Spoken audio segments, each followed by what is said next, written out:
J'étais il y a 2 ans tout près de chez Banyuls Design dans le golfe du Morbihan sur un sup qui venait de Malaisie et les mouettes se moquaient de moi.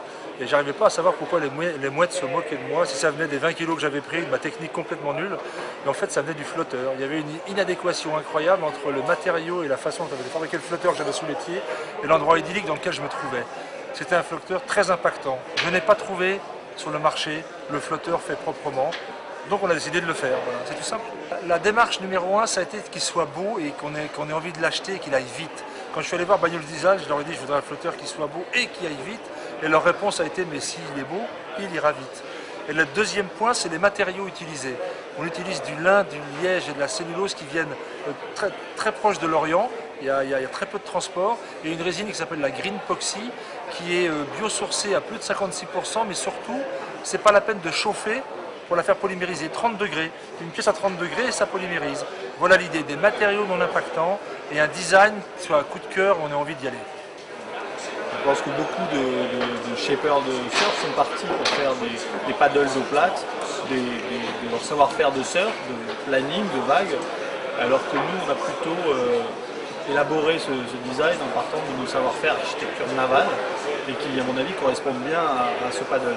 La deuxième chose c'était en termes de structure, est-ce qu'il est pertinent de faire un paddle avec les matériaux tels que le lin et la cellulose. Et très vite, quand on a discuté avec l'UBS, l'Université de Bretagne Sud, et le fournisseur de matériaux, que les caractéristiques étaient vraiment très bonnes pour ce qu'on voulait en faire.